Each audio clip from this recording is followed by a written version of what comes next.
Good evening and welcome to the channel's studios here in London with your international news around the world in 5. The Israeli military has begun calling up tens of thousands of reservists to intensify and expand its operations in Gaza. The Israeli Defense Forces says it was increasing the pressure with the aim of returning hostages held in Gaza and defeating Hamas militants. Critics say the recent military offensive, after a ceasefire broke down, has failed to guarantee the release of captives and question Prime Minister Benjamin Netanyahu's objectives in the conflict.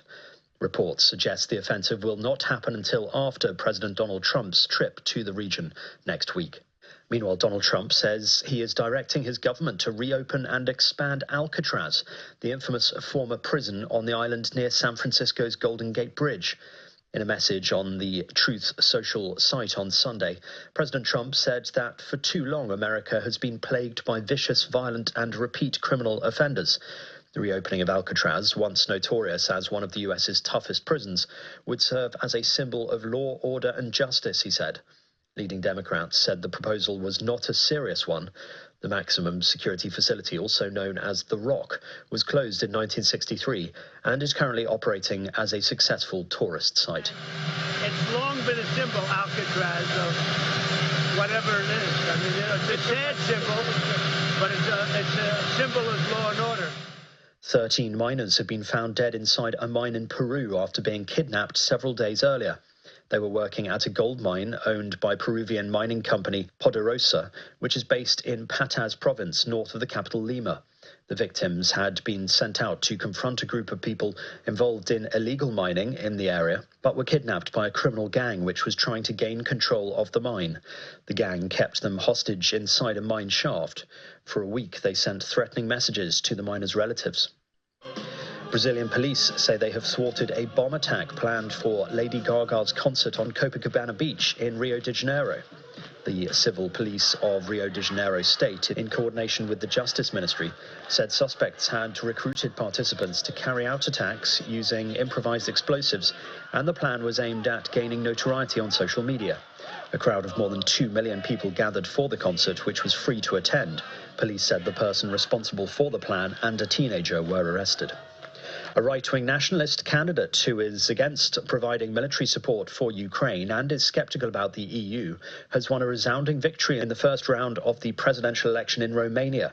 George Simeon came first with 40.96% of the vote and will go into the runoff on the 18th of May as the clear favourite against the Liberal mayor of Bucharest. 6 months ago, the presidential election in Romania ended in scandal and confusion. It was won by a radical outsider with mystical leanings, Calin Georgescu, but the result was annulled over allegations of campaign fraud and Russian interference. Please welcome my dear friend. Australian Prime Minister Anthony Albanese's centre-left party has won the federal election. Opposition leader Peter Dutton, head of the Conservative Liberal Party, conceded defeat after early counting showed his party would lose and called Mr Albanese to congratulate him on the win. Mr Dutton also lost the seat of Dixon in Brisbane to the Labour candidate. He had held the seat for 24 years. Mr Albanese is the first Australian Prime Minister to win a second consecutive 3-year term in 21 years. Addressing supporters in Sydney, Mr Albanese said serving as Prime Minister is the greatest honour of my life. Today, we continue the work of continuing to build Australia's future.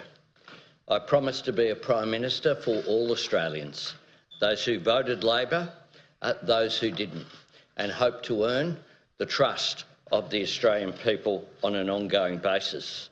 And countries around the world have been marking VE Day to mark the end of the Second World War. Germany's invasion of Poland in 1939 began the war, which is thought to have claimed between 70 and 85 million lives. After 6 long years, Germany surrendered on the 7th of May 1945. This unconditional surrender. And the following day, the Allied forces officially accepted the surrender, therefore giving us Victory in Europe Day, or VE Day. A military procession of more than 1,300 people made its way to Buckingham Palace, kicking off commemorative events to mark the 80 years since VE Day. The King, Queen Camilla and the Prince and Princess of Wales were all in attendance at the celebration. And that's your international news around the world in 5. Now back to the channel's studios in Lagos.